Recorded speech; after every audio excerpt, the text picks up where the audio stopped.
Hello friends, welcome to Witty Learn. तो कल हमने शिक्षण प्रक्रिया को लेकर बात की थी। आज हम बात करने वाले हैं शिक्षण विधियों पे, जिनमें से हमारी पहली है अनुकरणात्मक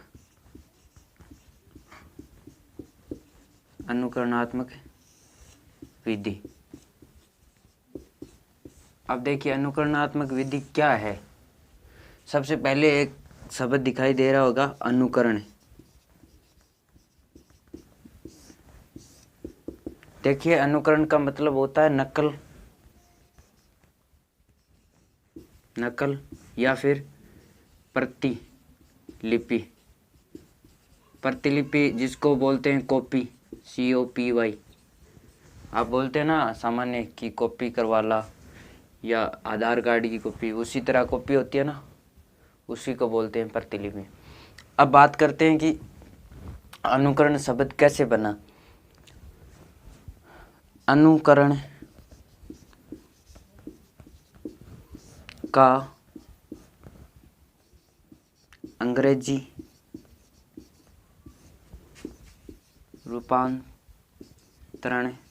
रूपांतरण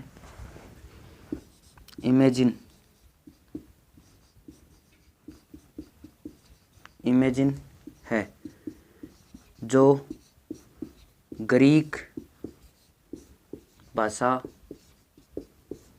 का शब्द है, जिसका अर्थ क्या है? जिसका अर्थ है नकल या प्रतिलिपि।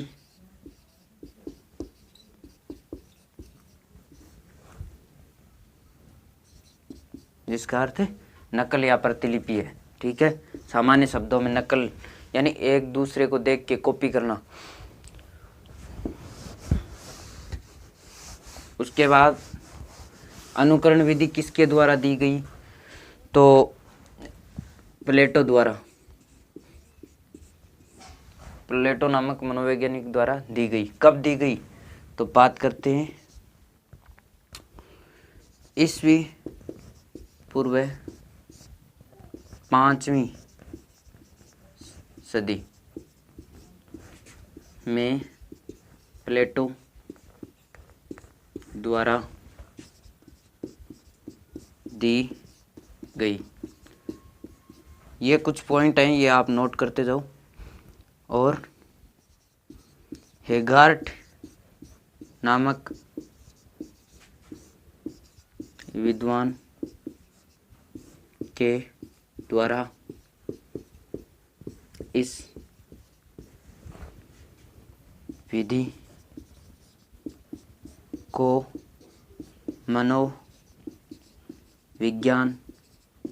मनोविज्ञान में अनुकरण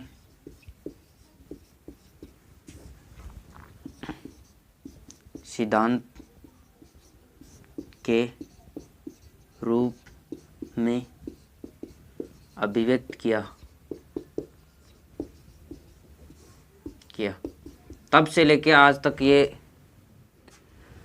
हेगार्ट नामक मनोवैज्ञानिक थे, उन्होंने मनोविज्ञान में अनुकरण सिद्धांत नामक या सिद्धांत के रूप में ये शब्द लाए। तब ये विधि प्रचलित में आई मनोविज्ञान में। ठीक है, तब हम टीचिंग मेथड में पढ़ रहे हैं हेगार्ट के कारण। अब बात करते हैं इस विधि में होता क्या है। जब एक बालक को भाषा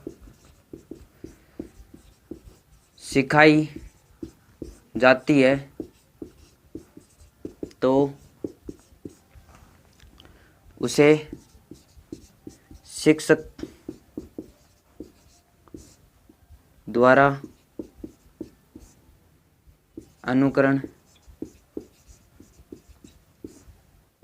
कराया जाता है। जैसे एक शिक्षक कोई शब्द या कोई गिनती या फिर कोई इंग्लिश की ABCD, उनमें से क्या करता है, पहले ऐसे हाथ पकड़ के ऐसे मंडवाता है, फिर उसको बोलता है कि इसको बार बार ऐसे इसके ऊपर चला ऐसे, तो बालक क्या करता है, उसके ऊपर ऊपर घोटता है, तो वो सीख जाता है। अब बात करते हैं, क्या एक पॉइंट और है इसमें, उसके बाद देखते हैं अनुकरण कितने प्रकार का। यह है विधि सबसे प्रभावशाली है। प्रभावशाली क्यों है? क्योंकि ये जब भी कोई बालक को कोई भी भाषा सिखाई जाती है तो स्टार्टिंग में इसी विधि का उपयोग किया जाता है, और इस विधि के द्वारा फर्स्ट स्टेप स्टार्ट होता है, तो मतलब ये प्रभावशाली हो गई। उसके बाद अनुकरण 3 प्रकार का होता है। अब 3 प्रकार कौन कौन से, इसको लेके बात करते हैं। तो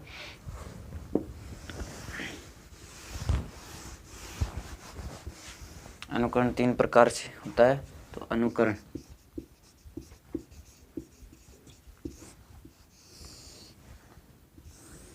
जिसमें फर्स्ट नंबर पे है लेखन अनुकरण, लेखन है अनुकरण। उसके बाद सेकंड नंबर है उच्चारण अनुकरण। थर्ड नंबर पे है रचना अनुकरण। रचना अनुकरण। अब बात करते हैं लेखन अनुकरण क्या होता है।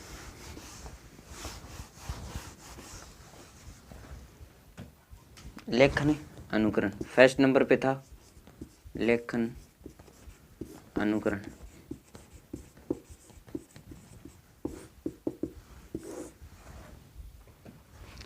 जब एक शिक्षक द्वारा किसी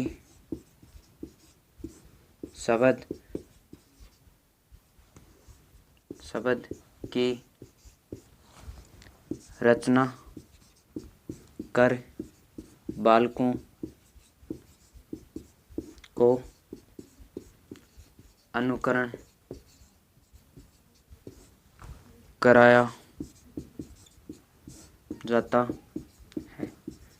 कोई भी शब्द लिख देगा शिक्षक तो वो लिखित में क्या हो गया, लेखन अनुकरण हो गया, लिखित में है इसीलिए। ये भी 2 प्रकार का होता है। यह भी लेखन अनुकरण भी 2 प्रकार का होता है। उसमें पहला है, देखते हैं लेखन अनुकरण में पहला कौन सा है, रूपरेखा लेखन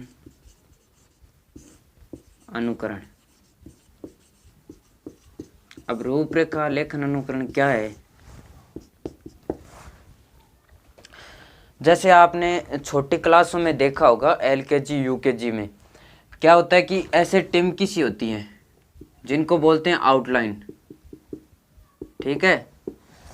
ऐसा हुआ, ऐसी टिमकी सी होती हैं, उसमें से हिंदी का भी होता है और मैथ का भी होता है, ठीक है, और मैथ का भी होता है, हिंदी का भी होता है, और कुछ सेंटेंस भी होते हैं, ठीक है। अब जैसे ये है, इसमें ये क्या करेगा, इसको पूरा मिला के इन टिमकियों को पूरे शब्द की रचना हो जाएगी, ठीक है।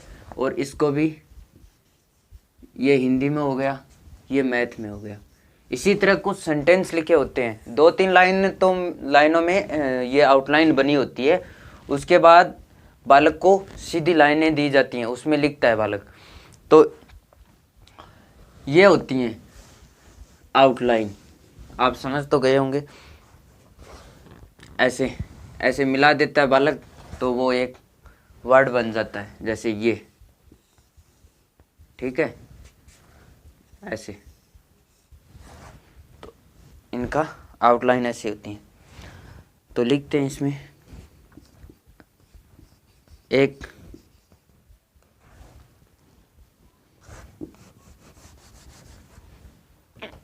जब शिक्षक किसी शब्द या वर्ण की रूपरेखा या फिर आउटलाइन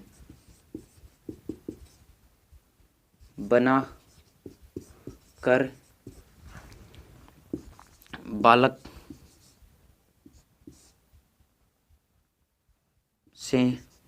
से पूरा करवाता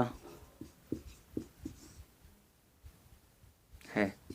यानी आउटलाइन बना के बालक से पूरा करवाता है, मतलब उस पे उस वर्ण को पूरा करवाता है। वो लाइनें मिला दी जाती हैं तब एक वर्ण बन या शब्द वर्ण बन जाता है। तो उसे रूपरेखा अनुकरण कहते हैं, यानी कि आउटलाइन इमेजिन कहते हैं। अब बात करते हैं 2 नंबर की।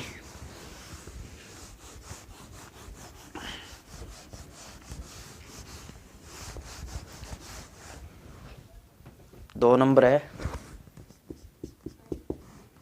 स्वतंत्र लेखन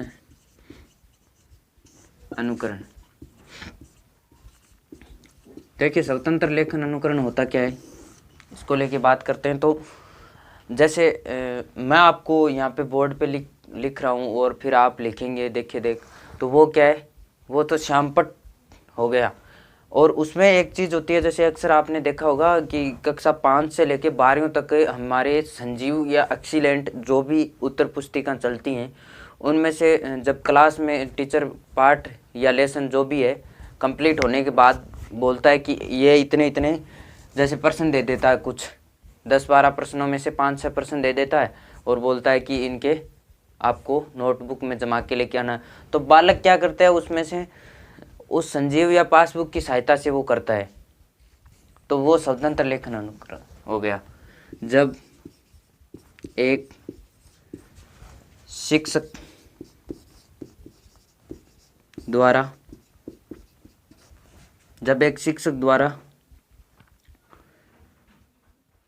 श्यामपट या पुस्तक में से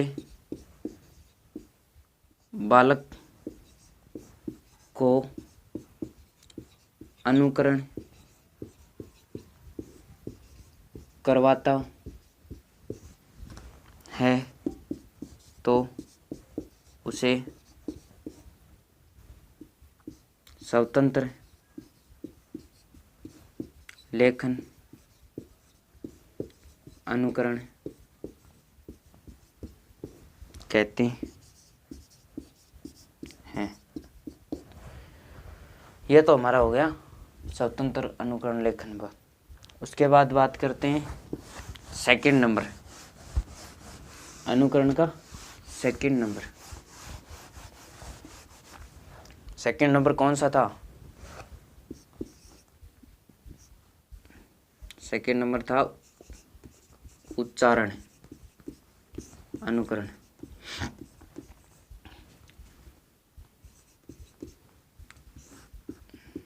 उच्चारण अनुकरण। देखिए, उच्चारण अनुकरण होता क्या है, जब एक बालक को लिखना आ जाता है उसके बाद उसको बोलना सिखाते हैं।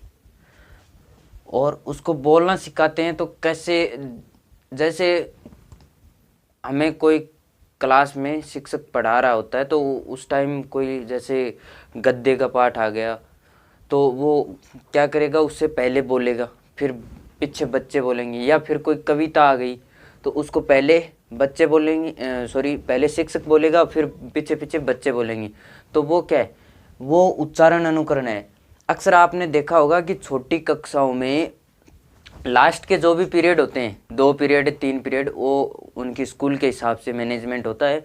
तो लास्ट के 2 पीरियड या 1 पीरियड में क्या किया जाता है कि या तो शिक्षक आगे बोलता है पहले और फिर बच्चे पीछे बोलते हैं, या फिर 2 बालक या 4 बालक को खड़ा कर दिया जाता है, वो खड़े खड़े बोलते हैं और बाकी बच्चे उनके पीछे पीछे बोलते हैं। तो वो क्या है, वो उच्चारण अनुकरण। जब एक बालक को लिखना आ जाता है तो उसकी अगली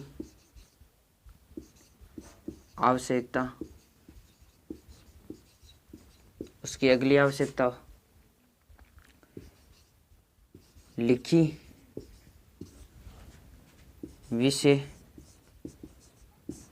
वस्तु को उच्चारित करना या बोलना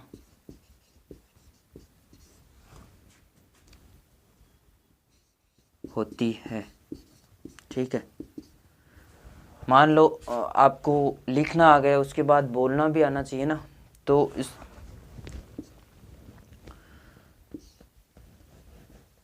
तो एक शिक्षक पहले स्वयं उच्चारण करता है, उसके यानी शिक्षक के पीछे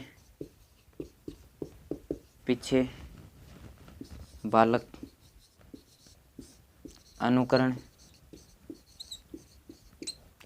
करते हुए बोलते हैं। अनुकरण करते हुए बालक बोलते हैं पीछे पीछे। ठीक है, इसकी कुछ और लाइन है, वो ऊपर लिखते हैं।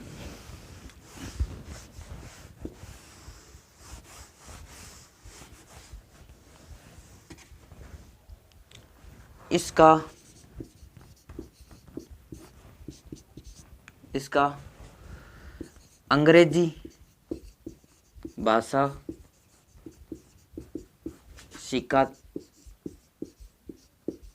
सिखाते समय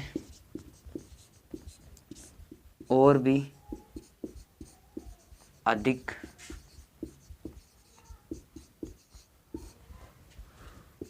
उपयोगिता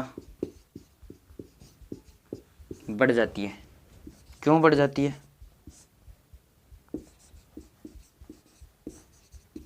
क्यों बढ़ जाती है, इसको लेके बात करें। क्योंकि अंग्रेजी एक ऐसी भाषा है जिसमें कौन सा वर्ड कहाँ पे बोला जाता है, उसका क्या अर्थ होता है, ये तो आती है उसको ही पता है। ठीक है, क्योंकि अंग्रेजी में जैसे हम बात करते हैं PUT, यहाँ यू का अर्थ है ओ आ रहा है हिंदी में। एक होता है CUT कट, यू का अर्थ ए आ रहा है यहाँ पे, तो हुई ना अलग। जैसे बायोलॉजी है और साइकोलॉजी है, वाई का दोनों में अर्थ अलग अलग आ रहा है। तो इसी तरह यू दोनों सेम है, लेकिन यहाँ पे अर्थ अलग अलग आ रहा है हिंदी में। तो बात करते हैं, क्योंकि अंग्रेजी भाषा के शब्दों का अलग अलग जगह है, उनका अर्थ अलग अलग होता है। यह लाइन, क्योंकि अंग्रेजी भाषा के शब्दों का अलग अलग जगह, यानी प्रत्येक जगह एक जैसा नहीं होता। जैसे CUT PUT जगह उनका अर्थ भी अलग अलग होता है। तो उदाहरण में आप लिख लो, जैसे जैसे अगर आप इतना शॉर्टली लिखना चाहो तो वैसे आजकल ज़माना शॉर्ट का ही है, तो शॉर्ट ही लिखो, लेकिन फिर भी मैं आपकी जिज्ञासा मिटा देता हूँ। जैसे अंग्रेजी के PUT शब्द में यू का अर्थ ऊ आ रहा है, वहीं पर CUT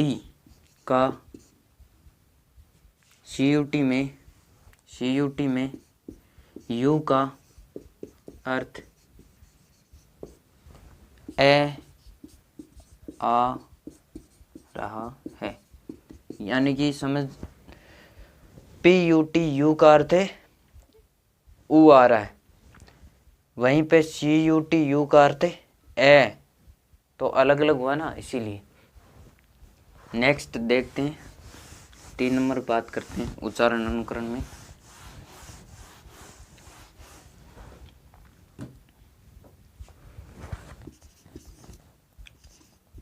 रचना अनुकरण। देखो, अर्थ तक हम लोगों ने बालक को लिखना सिखा दिया है और बोलना सिखा दिया है। उसके बाद उस लिखे हुए बोले हुए को कैसे याद रखना है, कैसे उनके लिए रचना करनी है, वो सब देखना है यहाँ पे। तो रचना अनुकरण, जैसे हमें छोटी कक्षाओं में एक लेख लिखा दिया जाता था होली का, उसी लेख के आधार पे हम दीपावली का भी लिख लेते थे। और एक जैसे गाय का लिखवाते थे, और गाय के लेख के आधार पे हमें और किसी जानवर का लेख लिखवाते थे। उसी तरह एक TC की एप्लीकेशन या हमें छुट्टी की एप्लीकेशन लिखवा दी जाती थी, और उसके आधार पे सिस्टर की शादी है, या फिर ब्रदर की भाई की शादी है, या फिर किसी अन्य जैसे बर्थडे जन्मदिवस है, तो उसके आधार पे एप्लीकेशन हमें लिखवाते थे। एक एप्लीकेशन से अलग अलग एप्लीकेशन है, क्योंकि हमें उसका क्लू बता दिया जाता था कि यहाँ पे चेंज होगा। ठीक है। जब बालक को लिखना व पढ़ना आ जाता है तो उस बालक को रचना करवाना सिखाया जाता है, जिसमें एक शिक्षक द्वारा कोई लेख या कहानी या फिर पत्र लिखा कर उसके आधार पर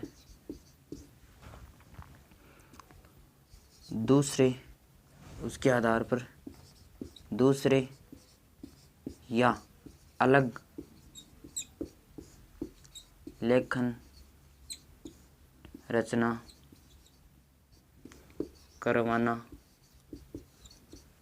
ही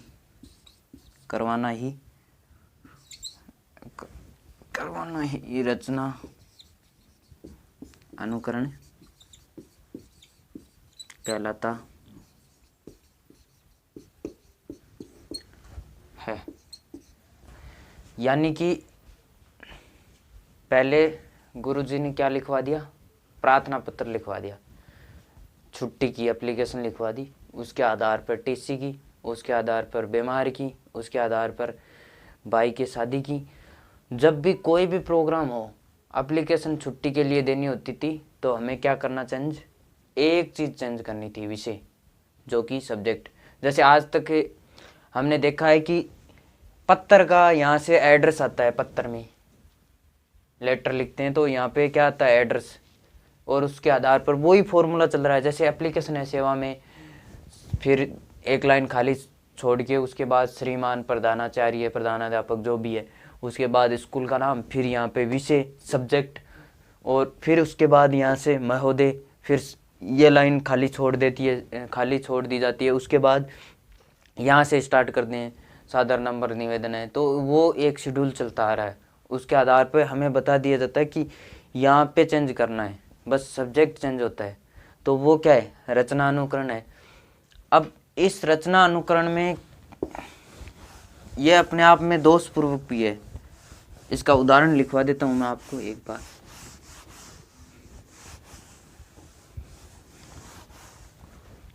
जैसे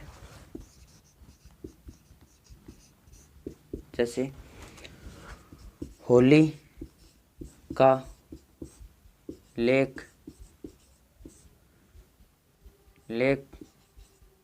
लिखने के बाद बालक से दीपावली का लेख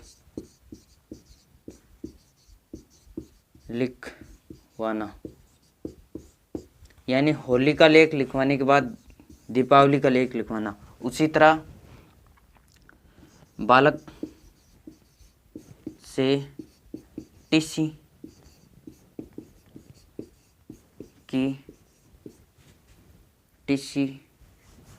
प्रार्थना पत्र कर लो, प्रार्थना पत्र लिखवाने के बाद, प्रार्थना पत्र टीसी का लिखवाने के बाद क्या हो, फिर क्या लिखवाना, छुट्टी के लिए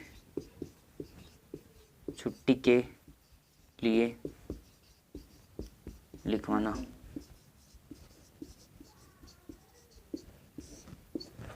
ठीक है। अब ये दोषपूर्वक क्यों है, इसको लेके बात करते हैं।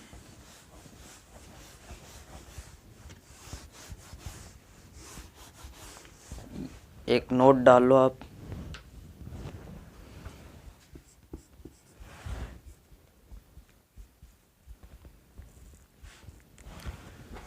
रचना अनुकरण अपने आप में दोषपूर्ण है, क्योंकि यहाँ पे नोट डाल लो, क्योंकि इसमें रचना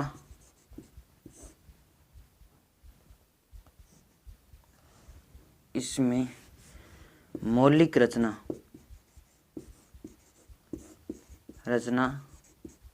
नहीं सीख पाता है,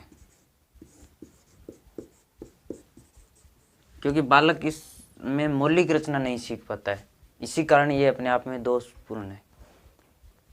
अब इस विधि के अनुकरणात्मक विधि के गुण और दोष देखते हैं।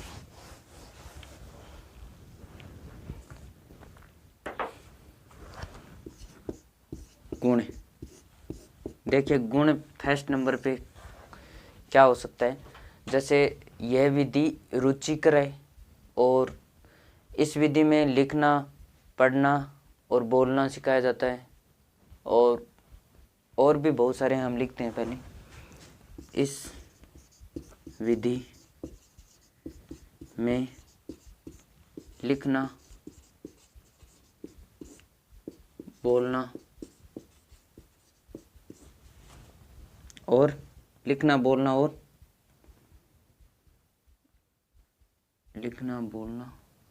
और रचना करना सिखाया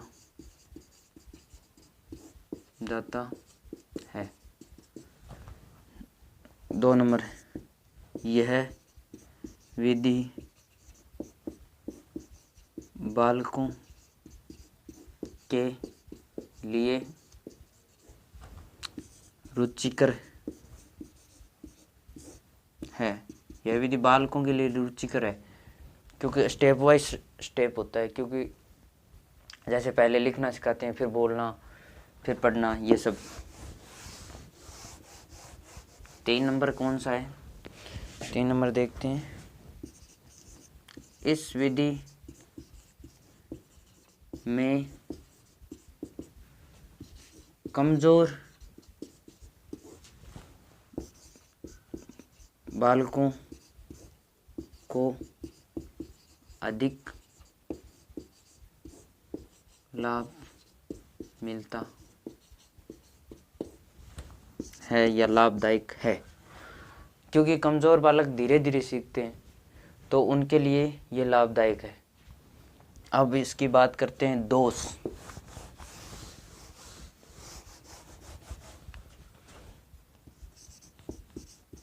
दोष में फर्स्ट नंबर है, यह विधि समय अधिक खर्च करती है। इस विधि में समय अधिक लगता है, क्योंकि पहले बालक को लिखना सिखाया जाता है, उसके बाद जैसे एक कै घोटना सिखाते हैं तो कितना टाइम लग जाता है। कुछ बालक तो सीख जाते हैं जल्दी, कुछ देरी से सीखते हैं। तो 2 नंबर, कुछ प्रतिभाशाली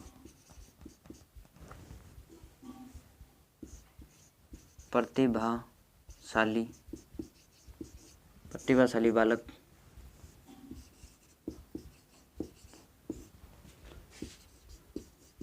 निरस्ता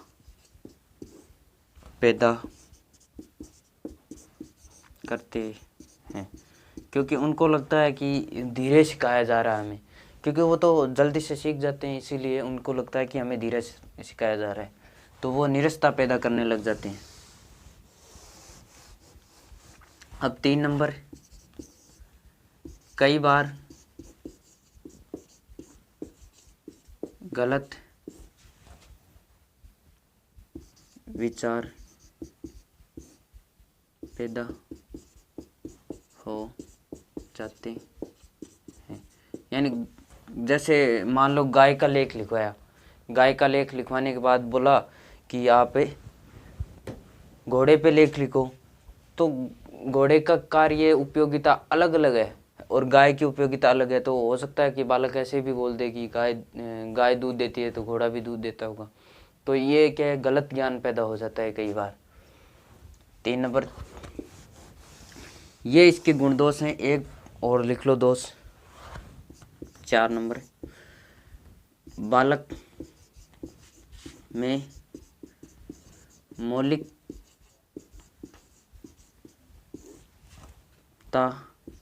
नहीं पैदा होती है। जैसे रचनानुक्रम में था ना कि बालक मौलिक रचना नहीं कर पाता है, उसी तरह बालक में मौलिकता नहीं पैदा होती है। तो ये हो गई हमारी अनुकरण विधि। इसके बाद नेक्स्ट विधि पे बात करेंगे कल। और अगर आपको कोई त्रुटि हो तो उसके लिए हमें कमेंट सेक्शन में ज़रूर बताइएगा, क्योंकि आप बताएंगे तभी हमें पता चलेगा। और वीडियो को लाइक शेयर सब्सक्राइब जितने होते हैं वो सभी कर दीजिए। Thank you.